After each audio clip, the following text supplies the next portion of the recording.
it's the ultimate vulnerability at that point. Like you're basically falling asleep right there, and if you get eaten, you won't wake up, you know. And Right. so it's a beautiful metaphor in that you have to have a safe space to cocoon.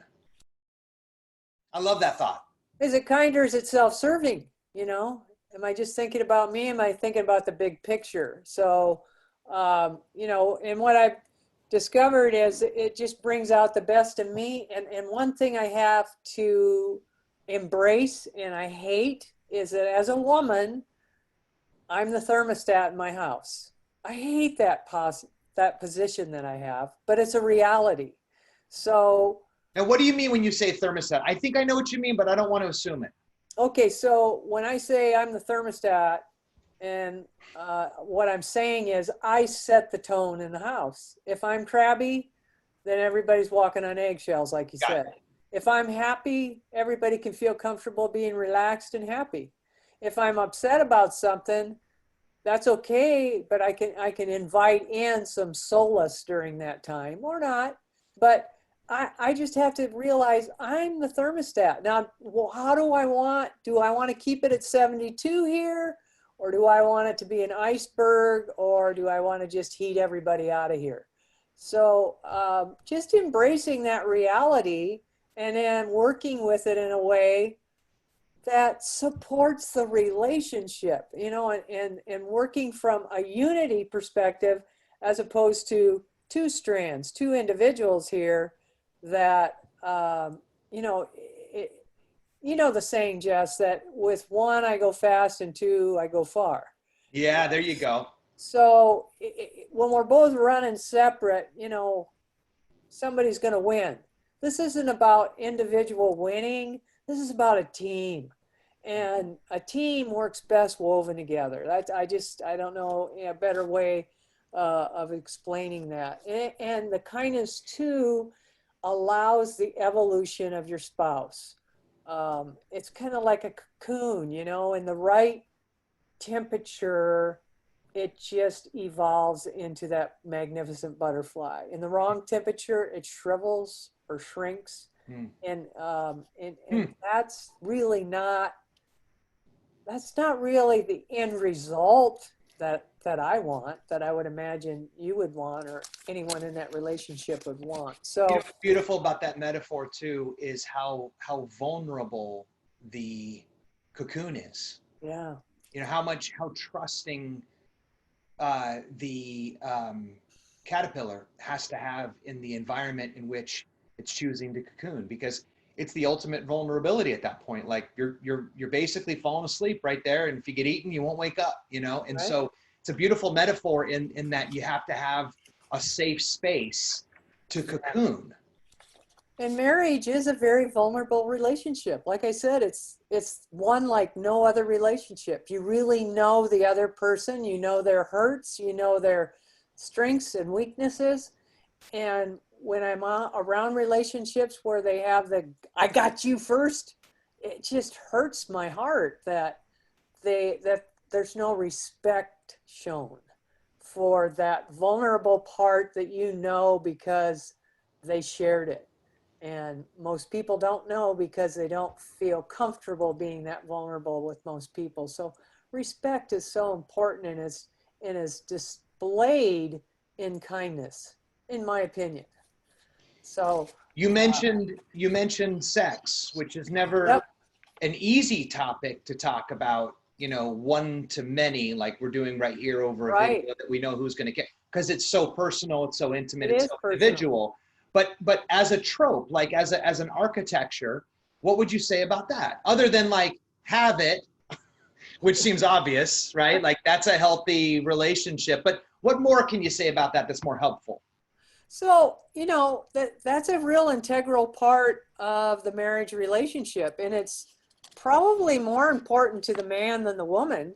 But as a woman, I have to honor and respect that. And it's a deep connection that brings that unity together. It's just kind of an outward symbol of that inner connection. And you know, it's again as part of weaving those strands together. And you know, without that connection, there becomes a separation. And again, back to those strands again. If you don't weave them, they separate. Now that strength is gone. So, you know, since a man's completeness is within that sexuality, I feel a responsibility to honor that and be available for that on a regular basis. And that just allows a lot of anxiety or tension or frustrations to really be quelled, in my opinion, because that rising need is not rising at a degree that, and sometimes almost sparks an anger because there's an unmet need. So I feel that's a really important piece to Yeah, there's a lot that could be said about what you just said, but I think you said it beautifully. Just it feels complete, right? Even though that could be a whole separate topic, kind of all Sure. by itself, unfurling that. But what I wanted to also get to, which I think is probably the most critical piece for the lockdown right now, is the me time. Yeah. And the me time is very critical. And the me time, again, back to what attracted you together, probably are differences in each other that were attractive, but sometimes you've got to have a refilling. So I kind of compare it to, you know, those little juice drinks your girls probably drink out of those boxes or Yeah. some kind of a doober. When you get to the bottom, you hear that noise, it's empty. Well, that's the way we get to be when we're in a give mode or in a connecting mode for a long period of time. We have to go recharge our battery, Yeah. kind of like your phone. You got to go plug it in so it's going to recharge for you Yep. to be at peak performance. So Yep. me time is critical. And that may be, that doesn't mean I don't want to be around you. That just means I need to refuel. I mean, that could be taking a nap, that could be reading, that be, you know, some gals are into crafts and gardening and whatever it is. It could be tinker time. It could be going out and playing sports with the kids or just a walk. It could be a run, could be a bike, all those things that you can still do right now in your neighborhood. And it's just really, really, really, really, really, really necessary in COVID or not to recharge your battery. And the other piece of that equation is you got to give your partner me time space without judgment. Not saying, oh, you got to do that again, or, oh, I thought you just went running yesterday. Uh, so, you know, you got to, if they got to go walk or whatever, great, good deal. Have a great walk. I'll look forward to catching up with you when you get back, whatever. But allowing that space for each other to recharge, it just brings you back. It's kind of like the metaphor that Joe uses of clearing the grill. You know, you just Yeah. clear it off. Now you're ready to start the next go around.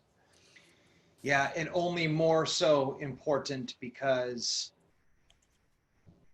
there's probably one of the spouse pair that's at home more. I mean, we're all at home, but there's always one of the two that's more responsible than the other for the kids Right. when there's kids involved. Right. Right. And like that seems to be the pressure cooker point, at least in my house right now. It's like, you know, it's just by what, by, you know, 3-4 p.m., you know, if you're lucky, Yeah. like the top, you know, the top just pops off the pressure cooker. Yeah. And it's like, you know, it's a whole different environment that none of us are prepared for.